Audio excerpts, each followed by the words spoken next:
સુરેન્દ્રનગરથી એક એવા સમાચાર સામે આવી રહ્યા છે જેને સાંભળીને તમારું કાળજું કપાઈ જશે। શું છે સમગ્ર મામલો તેના વિશે વિગતે ચર્ચા કરીશું। નમસ્કાર, હું છું પ્રથમ મોદી, આપ જોઈ રહ્યા છો નિર્ભય ન્યૂઝ। સુરેન્દ્રનગરના ચોટીલા રાજકોટ નેશનલ હાઈવે પર એક એવી ઘટના બની જેમાં ખાનગી મુસાફરોથી ભરેલી લક્ઝરી બસ જ્યારે એક ડમ્પર સાથે અથડાતા ગંભીર અકસ્માત સર્જાયો છે। દુર્ઘટનાની વિગતો એવી છે કે નેશનલ હાઈવે પર જ્યારે વાહનો પૂર ઝડપે દોડી રહ્યા હતા ત્યારે અચાનક જ ડામર ભરેલા ટેન્કરનું ટાયર ફાટ્યું। પાછળથી પૂર્વ ઝડપે આવતી ખાનગી લક્ઝરી બસના ચાલકે બ્રેક મારવાનો સમય સુદ્ધા ના મળ્યો અને બસ સીધી ટેન્કરના પાછળના ભાગે અથડાઈ ગઈ। આ ટક્કર બાદ શોર્ટ સર્કિટ થયું અને કેમિકલ ડામરના હાજરીના કારણે વિકરાળ સ્વરૂપ ધારણ કરી લીધું। મુસાફરો કઈ રીતે સમજે તે પહેલા બસની આગ લપેટમાં આવી ગઈ। ઘટનાની જાણ થતાં જ આસપાસના લોકો ત્યાં દોડી આવ્યા, પરંતુ આગ એટલી ભીષણ હતી કે બસ નજીક જવું પણ મુશ્કેલ હતું। ચોટીલાના નાયબ કલેક્ટર એસટી મકવાણા સહિત ઉચ્ચ અધિકારીઓ ઘટના સ્થળે તરત પહોંચી ગયા અને ફાયર વિભાગની ટીમોને જાણ કરી દેવામાં આવી હતી।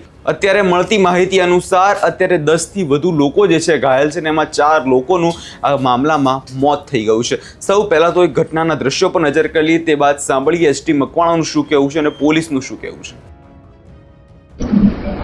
ગઈ રાત્રે આશરે 1:30 વાગ્યાની આજુબાજુ અમદાવાદ રાજકોટ હાઈવે પર સંઘાણી પાટિયા પાસે એક લક્ઝરી બસ અને ડામર ભરેલા ટેન્કર વચ્ચે અકસ્માત થયેલો, જે અકસ્માતમાં આગ લાગી જવાના કારણે, દાઝી જવાના અને ઈજાના કારણે 10 વ્યક્તિઓને ઈજા થયેલી, જે લોકોને ચોટીલા સરકારી દવાખાને લઈ ગયા અને ત્યારબાદ એમને રાજકોટ રિફર કરવામાં આવ્યા અને એના પછી 4 ડેડ બોડી અંદરથી કાઢવામાં આવી અને હાલમાં તપાસ ચાલુમાં છે। હાલ કેટલા લોકોને બચાવી લેવામાં? બસની અંદર આશરે 35 થી 40 વ્યક્તિઓ હશે એવું અનુમાન છે, જેમાં 10 વ્યક્તિઓ ઇન્જરી થયેલી અને 4 ડેડ બોડી મળી।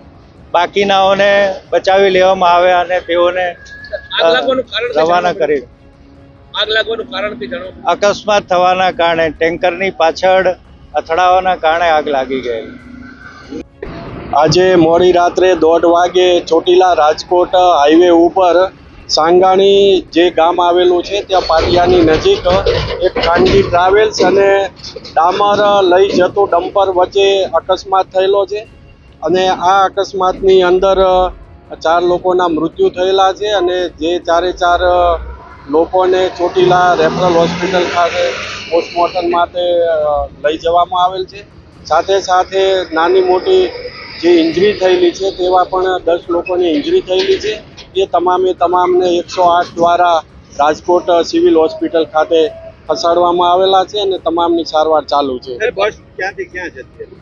બસ અમદાવાદથી રાજકોટ સાઈડ જતી હતી અને જે આગળ જે ડમ્પર જતો હતો, જે ડામર ભરેલો, એને ડમ્પરનું પ્રાથમિક દ્રષ્ટિએ ટાયર ફાટતા એ ટાયર સળગી ગયું હતું અને પાછળની સાઈડ આ ટ્રાવેલ્સ અથડાણ્યો એવી વિગત સામે આવે છે। કેટલા લોકોને બચાવી લેવામાં? આ કેટલા હતા એમાં? 35 થી 40 લોકોને બચાવી લેવામાં આવે છે। વહીવટી તંત્ર દ્વારા અત્યારે કામગીરી શરૂ કરી દેવામાં આવી છે। 10થી વધુ લોકો ઘાયલ છે અને 4થી વધુ લોકોનું આ મામલામાં મોત થઈ ગયું છે। રાજકોટ સિવિલ હોસ્પિટલ લોકોને ખસેડવામાં આવ્યા છે અને મૃતકોના પાર્થિવ દેહને પોસ્ટમોર્ટમ માટે રેફર હોસ્પિટલ ખાતે ખસેડવામાં આવ્યા છે। રાજકોટ સિવિલમાં સારવાર લઈ રહેલા ઇજાગ્રસ્તીઓના પરિવારજનોની આંખમાં આંસુ છે અને તે અત્યારે અકસ્માતની ભયાનકતા સાંભળવા મળી રહી છે। જોવા જઈએ તો આખો જે અકસ્માત છે તે ખૂબ જ ભયાનક હતો। રાત્રિના સમયે આખો અકસ્માત બન્યો અને તેના કારણે અત્યારે જે લોકો પરિવારજનો હતા તે અત્યારે શોકમાં જતા રહ્યા છે। આ વિષયમાં તમારો શું અભિપ્રાય છે અમને કમેન્ટ કરી ચોક્કસથી જણાવજો અને અમારી ચેનલ નિર્ભય ન્યૂઝને લાઇક, શેર અને સબસ્ક્રાઇબ કરવાનું ભૂલશો નહીં।